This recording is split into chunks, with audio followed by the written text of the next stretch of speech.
नमस्कार। तो star today देख रहे हैं आप, और आज हम जो है आपको वार्ड नंबर 8 जो जांगला वार्ड है वहाँ के जो जिला परिषद सदस्य के उम्मीदवार हैं, हम उनसे आपको बातचीत करवाएंगे। जगदीश नड्डा जी जो है, तो सर चुनाव लड़ने का क्या उद्देश्य है, थोड़ा सा हमें बताएं सर। नमस्कार, मैं जगदीश कुमार नड्डा वार्ड नंबर 8 से जिला पार्षद के रूप में आपके सामने प्रत्याशी के रूप में हूँ। मेरा मकसद है कि जितनी भी वार्ड 8 की समस्याएं हैं, मैं खुद कुछ समस्याओं से ग्रसित रहा हूँ। यहाँ पिछले 5 साल से काम कर रहा हूँ और यहाँ विभिन्न प्रकार की, जैसे रोड कनेक्टिविटी की समस्या आ रही है, बिजली की समस्या है, हर 10 मिनट में जा रही है बिजली, वापस नहीं आती, लोगों को रोजगार से संबंधित है, शौचालय तक लोगों के पास अभी कई जगह ऐसे बस स्टॉप देखे जहाँ शौचालय नहीं है।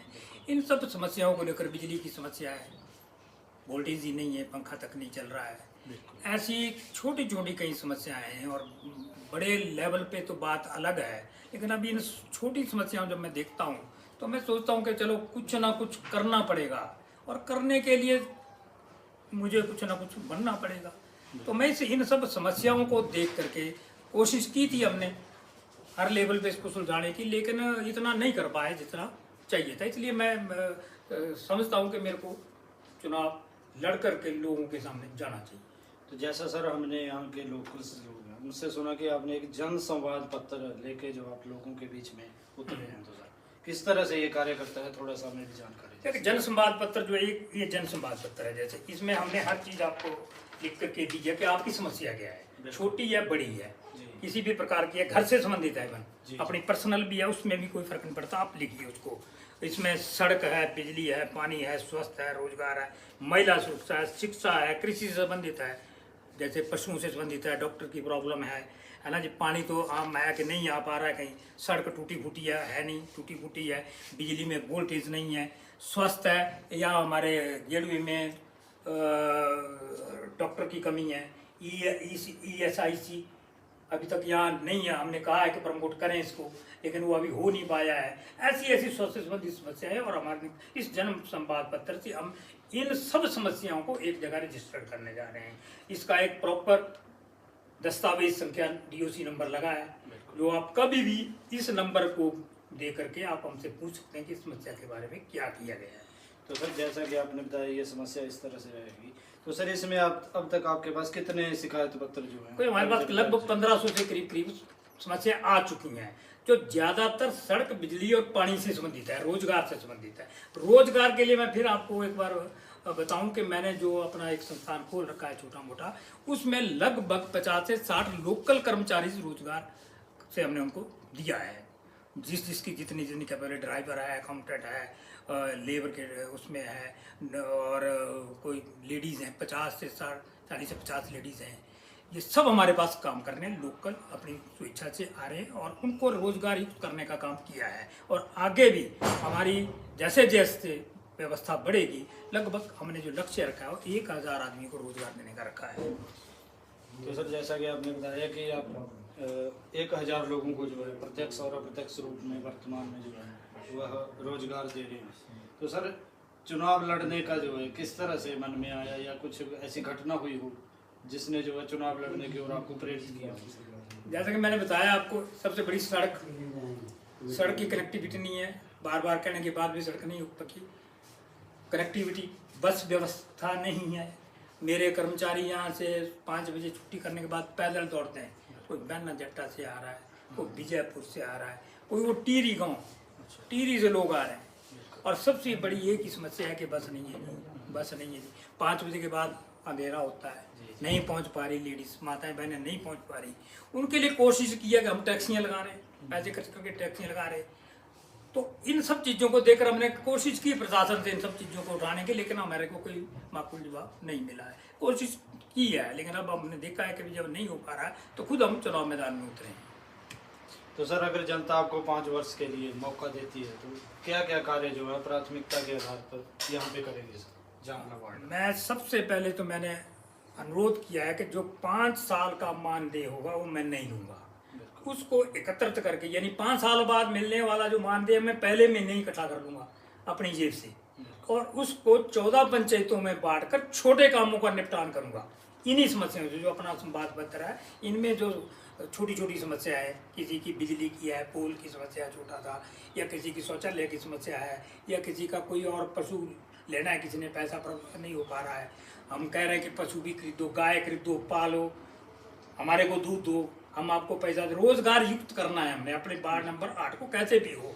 उन सब चीज़ों को लगाने के लिए जो कुछ मैं कर पा रहा हूँ अभी तक, मेरे को लगता है कि 10-1 लाख रुपए बनेगा है, वो 10 लाख रुपए मैं पहले, अगर मैं पार्षद बन जाता हूँ तो पहले मन से इस 10 लाख रुपए का मैं 14 पंचायतों में निपटान कर दूंगा, बिल्कुल, और उससे छोटी छोटी जो समस्या होंगी वो हल करूंगा। तो ये थे हमारे साथ जांगला जो वार्ड है हमारा 8, उससे जगदीश नड्डा जी, इन्होंने हमें अपने विजन के बारे में बताया। और सबसे इंटरेस्टिंग बात जो हमें लगी है, मानदेय जो है वह नहीं लेंगे, पहले ही अपनी जेब से जो है 10 लाख रुपए की जो धनराशि बनेगी उसे जो है जनता के कार्यों में जो है वो लगाएंगे। तो बहुत बहुत धन्यवाद सर, आपसे बहुत ही अच्छा लगा बातचीत करने में। बहुत बहुत धन्यवाद। तो हम जो है अब शिमला स्वीट्स और जो अपने जन संवाद पत्र के जो मैनेजिंग डायरेक्टर हैं यहाँ पे, हम उज्ज्वल नड्डा जी, उनसे जो है सीधी बातचीत करेंगे कि किस तरह से सर शिमला स्वीट्स की शुरुआत हुई और आज कहाँ तक जो है पहुँचा है। सर नमस्कार जी, पहले तो मैं आप सब लोगों को धन्यवाद करना चाहूँगा कि आपने समय दिया हमें और आप यहाँ पे आए। सर शिमला स्वीट हाउस 5 जनवरी 2021 को हमने शुरू किया, और इस कंपनी को शुरू करने के लिए हमने शुरुआती तौर पे यहाँ पे मिल्क कलेक्शंस को शुरू किया। तो जो हमने मिल्क कलेक्शन शुरू की वो 5 किलो दूध से ज़्यादा शुरू किया था हमने। ये जो 5 किलो दूध से हमने जब शुरुआत की तो और लोगों धीरे धीरे हमारे पास लोग जुड़े, कोई सुंदरू से जुड़ा, कोई गेड़वी से जुड़ा, कोई हमारे अपने गाँव से जुड़ा, और ये 5 किलो दूध आज 1000 लीटर दूध में कन्वर्ट हो चुका है विदाउट एनी ट्रांसपोर्टेशन कॉस्ट। जितना भी दूध हम यहाँ पे कलेक्ट कर रहे हैं, हमारे पास आधा किलो दूध से शुरुआत होती है। जो इंसान आधा किलो दूध पर था वो आज हमारा 10 लीटर दूध पे पहुँच गया है। जिस आदमी ने हमारे साथ 6 किलो दूध के साथ शुरुआत की थी, आज वो 200 किलो दूध अकेला प्रोड्यूस कर रहा है। मतलब लगभग 100 लोगों का हमारा चेन है। 100 लोग हमारे को दूध देते हैं हमारे इलाके के अंदर, और सब लोग पैदल अपने घर से ला रहे हैं। जो हमारा बेसिक पर्पस है कि ये जो बैकयार्ड डेयरीज है हमारे एरियाज़ के अंदर काम कर रही है, घर के साथ जो डेयरीज चलती है, ये डेयरीज है जो हमारे एरिया को, रूरल एरियाज़ को ग्रो कर सकती है। तो इसी के लिए हम आगे काम कर रहे हैं और हम तत्पर हैं। हमारा जो टारगेट है कि अपने इलाके से हर एक गांव में एक रिसर्च एंड डेवलपमेंट फार्म को गैदर किया जाए, R&D फार्म बनाया जाए। इस R&D फार्म के थ्रू हम लोगों को सॉइल टेस्टिंग फैसिलिटी, बीज की फैसिलिटी, पशुपालन के लिए वेटनरी फैसिलिटी, आप एनिमल न्यूट्रिशनल फैसिलिटी, ये सारी फैसिलिटी लोगों को बताई जाए। जब हमने ये काम शुरू किया तो हमारे साथ जितने भी फार्मर्स जुड़े हुए थे, उन लोगों की समस्या ये थी कि हमारा दूध ज़्यादा नहीं निकल पा रहा, किसी की समस्या थी मेरा फैट नहीं बढ़ पा रहा, किसी की समस्या थी कभी गाय ज़्यादा बीमार हो जाती है, कभी गाय। सबसे मेन चीज़ हमने जो यहाँ पर देखी 5 साल के अंदर कि सिर्फ और सिर्फ एक चीज़ की जो सबसे ज़्यादा कमी है वो है ज्ञान। हमारे लोगों के पास जगह भी है, ज़मीन भी है, हर एक चीज़ घर पे अवेलेबल है, लेकिन पता ही नहीं है कि किस स्कीम्स के अंदर हमारे को काम करना है, किस तरह हमारे को काम करना है।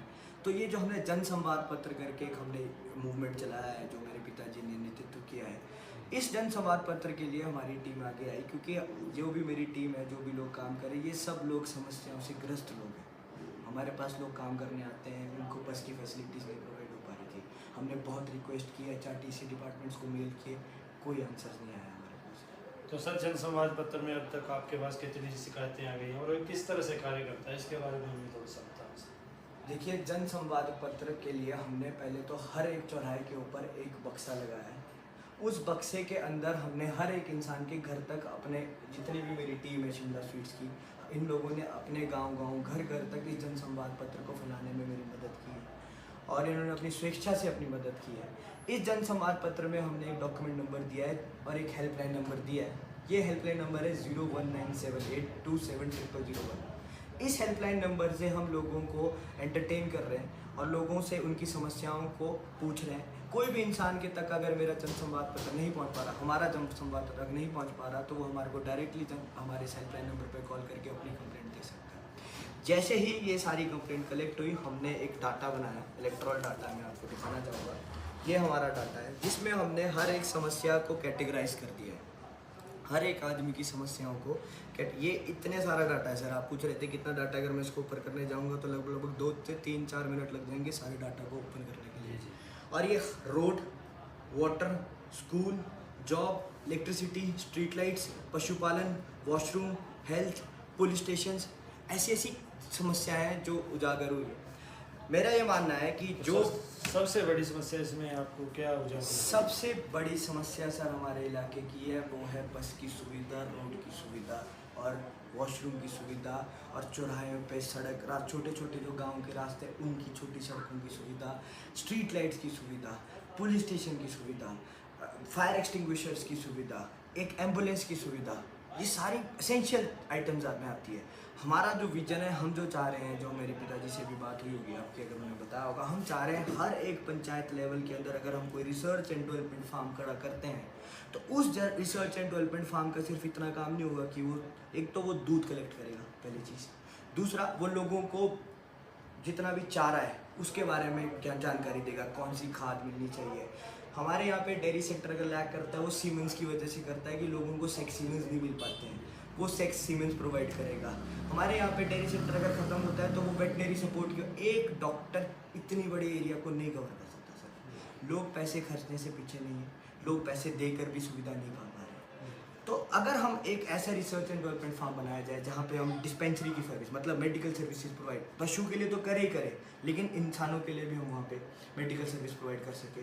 और इन मेडिकल सर्विस के लिए हम चाह रहे हैं कि मान लो अगर हम एक डॉक्टर को हर टाइम फुल टाइम तो हायर नहीं कर पाएंगे, ये कोई बात नहीं, लेकिन हमारे पास डॉक्टर्स की टीम हो और गांव के जितने भी युवा है सब एजुकेटेड होते हैं, मेडिकल साइड से होते हैं, चाहे आर्ट साइड के होते हैं। एमरजेंसीज जो हमारे मेडिकल चीज़ें हैं, उन एमरजेंसीज के बारे में लोगों को ट्रेन किया जाए, उनको कैंपेन किया जाए, ताकि जैसे किसी को अगर अर्जेंट हार्ट अटैक आता है, यहाँ से पहुँचते पहुँचते रोड की समस्या इतनी संगीन है सर कि अगर आप चाहें अगर किसी को घर को कभी भी नहीं बचा सकते, नहीं बचा पाएंगे। मैं कल भी एक इंसान से मिला टीरी गांव में जिनको डायबिटिक गैंग्रीन हो गया और उनको पता भी नहीं कि उनको गैंग्रीन है, गैंग्रीन ऑन फुट है और वो डिके करता जा रहा है। हमने उनके लिए सुविधा प्रोवाइड की है। उनको वीरवार को डॉक्टर आशु रस्तोगी पीजीआई में बहुत अच्छे हैं।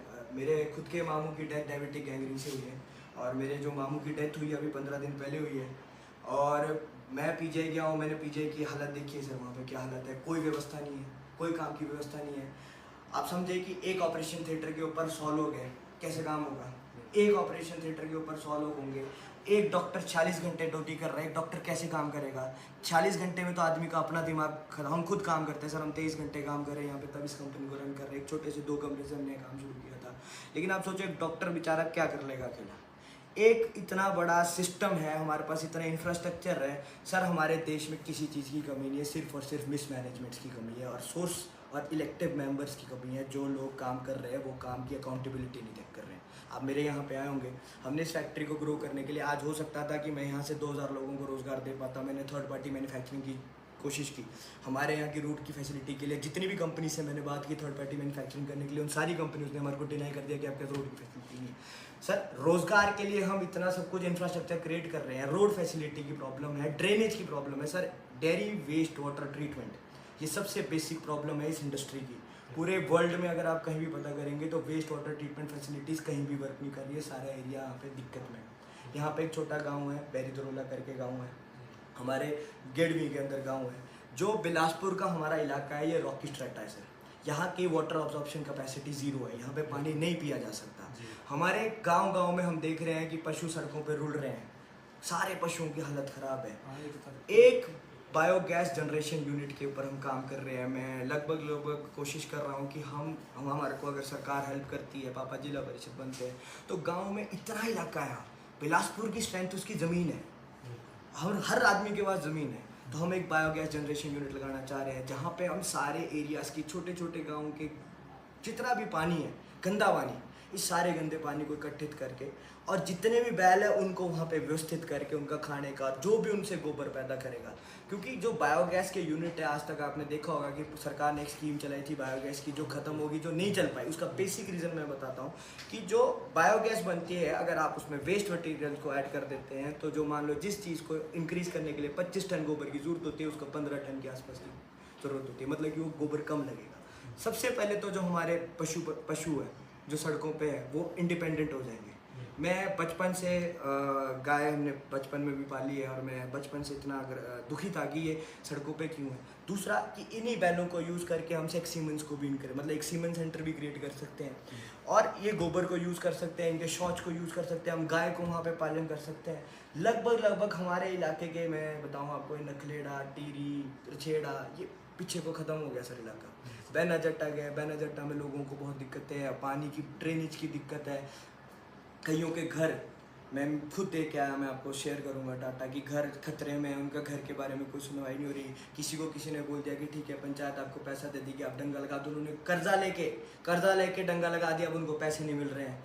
किसी को जॉब की ज़रूरत है, मैं खुद एक एंटरप्रेन्योर हूँ, हमने एक एंटरप्राइजेस खड़ी की, हमारे को लोगों की ज़रूरत है। मेरे साथ और भी एंटरप्रेन्योर्स है, एक टीम है हमारी, एंटरप्रेन्योरशिप्स की भी एक टीम होती है, उनको लोगों की ज़रूरत है। यहाँ पे लोगों को रोज़गार की ज़रूरत है, उनको लोगों की ज़रूरत है। कोई प्लेटफॉर्म ही नहीं था उनको सेंटर ड्राइवर की, आप मैं बताऊँ आपको, ड्राइवर की ज़रूरत है हमारे को इतनी रहती है, लेकिन ड्राइवर नहीं मिल पा रहा है। मैं बहना जट्टा पंचायत में गया, 5 ड्राइवर मिल गया हमारे को। और इंस्टेंटली हमने क्या काम किया जनसंवाद, जिन लोगों को तो रोज़गार चाहिए था, रोज़गार मेरे अपने एबिलिटी की चीज़ थी सर, हमने दिया, पूरा करके दिया। जिसको रोज़गार चाहिए, मैं आज भी आमंत्रित करता हूँ कि जितने ज़्यादा लोग अगर रोज़गार चाहते हैं इस प्लेटफॉर्म के अंदर जुड़े, आप लोगों को रोज़गार प्रॉपर्ली प्रोवाइड कराया जाएगा। हमारे पास और भी लोग हैं, कोई टेक्निकल साइड से, हमें महिंद्रा कंपनीज में हमारी गाड़ियाँ चलती हैं, 5-6 गाड़ियाँ हमारी चल रही हैं, हमने उनसे बात की, उनको लोगों की ज़रूरत है। जो लोग बस सिर्फ और सिर्फ सर व्यवस्था को मैनेज करने की ज़रूरत है और मैनेजमेंट्स को अकाउंटेबल करने की ज़रूरत है। यहाँ पे कोई मैनेजमेंट्स कर रहा है तो उसको कोई अकाउंटेबल करने वाला, कोई डंडा देने वाला, कोई व्यवस्था है नहीं। ये जनमत संवाद पत्र पापा इलेक्शंस के लिए खड़े हैं, आप सब लोग उनको वोट करें। ये एक कैपेबल कैंडिडेट है, ये शिमला में बीडीसी मेंबर रह चुके हैं, इन्हें पता है कि ये सिस्टम कैसे काम करता है और ये संपूर्ण आदमी है, इन्हें किसी भी चीज़ से किसी भी काम के लिए कोई ज़रूरत नहीं है। ये समाज सेवी है, ये 25 से 30 साल इन्होंने शिमला में भागवत कराया। ये जो मंदिर के नीचे, जिसके नीचे हमने फैक्ट्री लगाई, इस मंदिर के लिए पापा ने बहुत यहाँ पे सहयोग किया, ग्राम सुधार समिति बनाई। ये कैपेबल कैंडिडेट है, ये आप लोगों को बहुत हेल्प कर सकते हैं। और ये जो हमने समिति बनाई है, इस समिति से हम अकाउंटेबल, ज़रूरी नहीं है कि ये क्या बोलते हैं हमारे घर के हैं, तो हम ये समिति हम हर 14 पंचायत से इकट्ठा करना चाहते हैं, जो कि गाँव में प्रधान, पंचायत, बीडीसी मेंबर, जिला परिषद, एमएलए, इन सब लोगों से क्वेश्चन करेगी कि ये काम क्यों नहीं हुआ। जनता डायरेक्टली आके हमारे को बोल सकती है कि मेरा ये कोई काम नहीं हो रहा, क्योंकि व्यवस्था के साथ कोई व्यवस्था क्वेश्चन करने के लिए है ही नहीं, तो किसी को डर ही नहीं। सब लोग तो, हम 5 साल से रिक्वेस्ट करते रह गए रोड के लिए सर, ड्रेनेज के लिए, वेस्ट वाटर ट्रीटमेंट्स के लिए, नालों के लिए दिक्कत कर रहे हैं लोग, बहुत दुखी हैं और हम खुद ग्रस्त हैं। और हम अगर आज साथ खड़े हैं यहाँ पे, अपना बिजनेस सामने लेकर आए हैं शिमला स्वीट्स को ले, हो सकता है कि कल को जाके हमारे ऊपर, क्योंकि हम व्यवस्था के अगेंस्ट खड़े हो रहे हैं आज, हो सकता है कि 1 तारीख के बाद हमारी व्यवस्था के ऊपर काम आ जाए, तो आप लोग हमारा साथ दें कि हमारी इस व्यवस्था को, मैंने देखा कुछ एक सोशल मीडियाज़ पे देखा हमने कि हमारी व्यवस्था के ऊपर भी सवाल उठाने की कोशिश की गई, लेकिन आप यहाँ बैठे हैं अभी, आप देखें, आप समझे। और ये मेरी टीम है, मैं बाहर के लोगों को पहले यहाँ बुलाया, हमने फिर अपने साथ, जब से ये लोग मेरे साथ जुड़े हैं, मेरी एनर्जी है वो 100 गुना बढ़ गई है। क्यों? क्योंकि ये लोग अपने काम के लिए ग्रेटफुल हैं। When people are grateful about their job, then it will make a difference to the society, sir.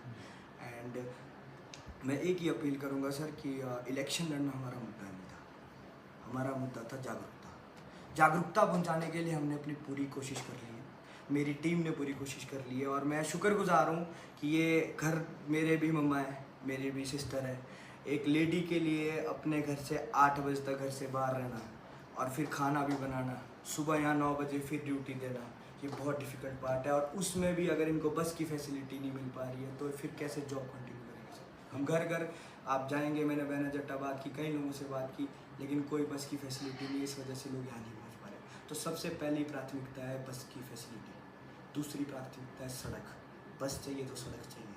हर एक नए रूट जितने भी खुल रहे हैं उनको जोड़ा जाए लोकल रूट्स के साथ, बस आएगी, दूध भी आ सकता है वहाँ से, मिल्क कलेक्शन भी आ सकते हैं। तो सर हमारा बस इतने विनम्र निवेदन है कि जनता थोड़ा समझे, सोचे, सोच समझ कर विचार करें इस बारी। अगर आप किसी भी आदमी को इलेक्ट कर रहे हैं तो आप उसको क्वेश्चन करें। जो भी हमने कैंपेनिंग करा है, हमने कोशिश किया है, हम गांव-गांव तक पेंटिंग्स कराई जाए और वहाँ पे लोगों को जागरूक किया जाए कि इस एरिया के अंदर क्या चीज़ बन सकती है, ताकि चाहे हम आए ना आए, ये तो जनता के ऊपर है, लेकिन लोगों क्वेश्चन तो करेगी, यार यहाँ पे ये चीज़ लिखी थी, ये क्यों नहीं हुई? क्योंकि हम तो, हमारा एक काम सिर्फ सर ज्ञान, हम ज्ञान को लेकर चलते हैं हमारे पास आज देने के लिए क्या है, हमारे पास आज देने के लिए ज्ञान है। आज से 5 साल से हम पिछले 5 साल से यहाँ काम कर रहे हैं, बढ़ चढ़ के काम कर रहे हैं, जो हमको जानते हैं वो जानते हैं। ये थे हमारे साथ शिमला स्वीट्स के मैनेजिंग डायरेक्टर और जनसंवाद पत्र का जो पूरा लेखा जोखा है वो सब देखते हैं। तो बहुत ही अच्छा लगा इनसे बातचीत करके, बहुत बहुत धन्यवाद सर। ठीक है।